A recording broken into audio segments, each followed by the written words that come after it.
আসসালামু আলাইকুম। আজ আমি আপনাদের সাথে শেয়ার করব পেঁয়াজ ছাড়া বেগুন দিয়ে পাঙ্গাস মাছের বিরান তরকারির একটি মজাদার রেসিপি। তো আশা করি সম্পূর্ণ ভিডিওটি একটা লাইক দিয়ে দেখা শুরু করবেন। আর ভিডিওটি যদি আপনাদের কাছে ভালো লেগে যায় আপনারা ফ্রেন্ডস ও ফ্যামিলির সাথে শেয়ার করে দিতে পারেন।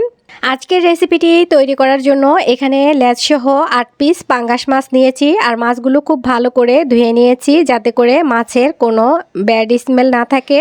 মাছে দিয়ে দিচ্ছি 1 চা চামচ লবণ, 1 চা চামচ হলুদের গুঁড়া আর আধা চা চামচ মরিচের গুঁড়া। তারপর হাত দিয়ে খুব ভালো করে মাছগুলো মাখিয়ে নিব। মাখিয়ে মাছগুলো 10 মিনিটের মতো সময় মেরিনেট করে রেখে দিব যাতে করে মশলাগুলো মাছের গায়ে ঢোকে।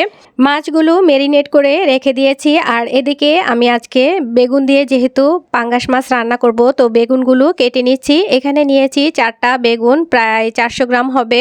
প্রথমেই বেগুনের মুখের অংশটা কেটে নিয়েছি, তারপর লম্বা করে ফালি করে নিয়েছি।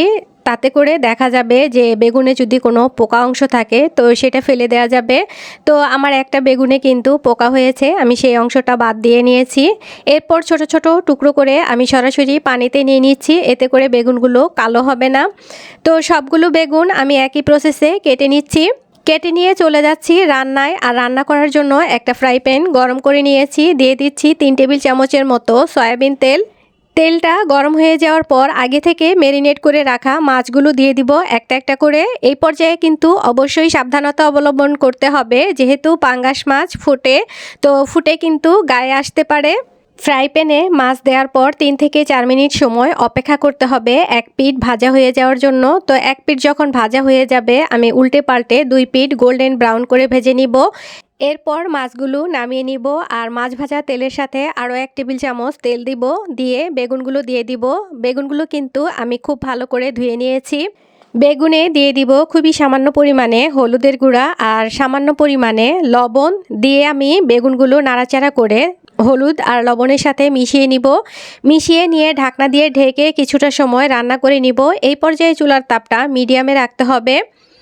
তো ঢাকনা দিয়ে কিছুটা সময় রান্না করে নেয়ার পর আমি বেগুনগুলো আবারও নেড়ে দিচ্ছি, তা না হলে কিন্তু নিচে পুড়ে যাবে। বেগুনগুলো 5 থেকে 7 মিনিটের মতো সময় ভেজে নিয়েছি। এরপর দিয়েছি রসুন বাটা 1 চা চামচ, হলুদের গুঁড়া আধা চা চামচ, মরিচের গুঁড়া 1 চা চামচ, ধনিয়ার গুঁড়া 1 চা চামচ। আর দেওয়ার পর সবগুলো মশলা আমি খুব ভালো করে বেগুনের সাথে কষিয়ে নিব 2 থেকে 3 মিনিটের মতো সময়। এরপর আমি দিয়ে দিব ঝোলের জন্য পানি। এখানে ঝোলের জন্য দিচ্ছি প্রায় 1.5 কাপের মতো পানি। তো এই পর্যায়ে আমি সামান্য পরিমাণে লবণও দিয়েছিলাম, তো সেই ভিডিওটা স্কিপ হয়ে গিয়েছে। এরপর দিয়ে দিচ্ছি জিরার গুঁড়া 1 চা চামচ।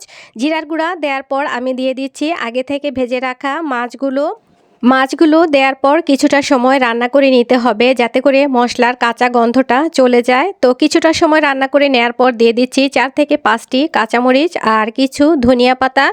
কাঁচামরিচ আর ধনিয়া পাতাটা অবশ্যই দিতে চেষ্টা করবেন, তাহলে কাঁচামরিচের খুব সুন্দর একটা ফ্লেভার আসবে। আর ধনিয়া পাতারও সাথে কাঁচামরিচ আর ধনিয়া পাতা দেওয়ার পর কিছুটা সময় রান্না করে নিতে হবে।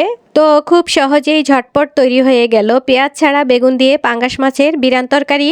আজকের মতো এই পর্যন্তই। আল্লাহ হাফেজ।